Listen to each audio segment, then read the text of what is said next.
actually booked this show with Abby a long time ago. I wrote a proposal for the small gallery for the little room back here. Didn't know it was really little. And she said, I love your idea, but it's too big for this room. So she asked if I would be interested in doing a show later down the line. And so we've had this in the books for quite a while now.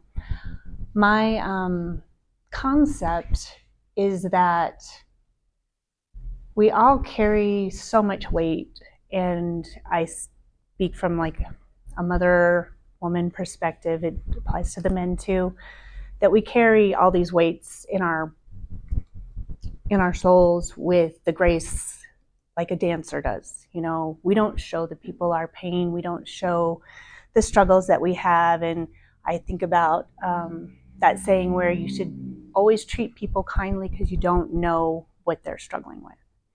So that kind of became the concept here. And these weights are not specifically bad things.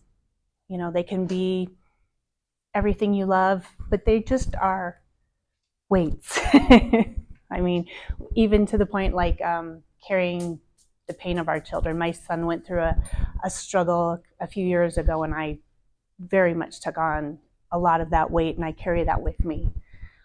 It can be your home, it can be your car, payments, bills, it can be your loved ones, be your work life. And we carry all these things with grace and poise, and I really respect the humanity that everybody shows and carries their weights with. In most of these pieces, I included a little butterfly. He's the metamorphosis, the change that we go through.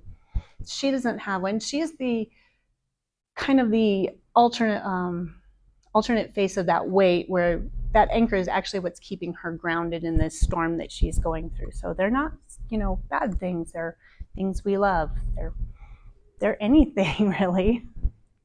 The lady with the crows, or raven, I suppose, and the gentleman over here with the snake wrapped around his neck. Now these are kind of a variation of that same type of thought process, where you have this loving relationship, but there's pain involved in this. The crow doesn't know he's inflicting the pain. She's not showing it to the world. She's holding it within herself. And sometimes you're the woman, and sometimes you're the raven. So this kind of observations on relationships in particular. That was my inspiration for this show, and I am mostly a wildlife artist, so this is a bit of a change for me. I usually do animals. That's why there's some animals hanging around here. And I also did a lot of wall finishes. That was my main job for a long time, so I got exposed to a lot of fun plasters. These multimedia pieces, they're on a really fun plaster that's iridescent. I love it. I mostly work in oils. I am very drawn to crows and ravens because they're very intelligent. They love to play games. They like to pull other animals' tails. I don't know what that's about. I like to watch when they get a toy and they use a tool, and they're just so intelligent and emotional, and they learn people, they recognize people, they hold grudges, they have really complex social structures even within their flocks, where they know you've been cheating, and they will kind of cast you out if you're that bird. They remember people, good and bad, so they'll tell their neighbors, like, this person's really a fun person and we like this person, and they'll bring them little gifts if you give them gifts, and they'll return that. And they'll hold grudges, and they'll tell people that's not a nice person, and then the whole flock knows.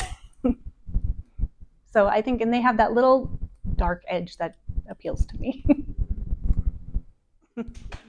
Short.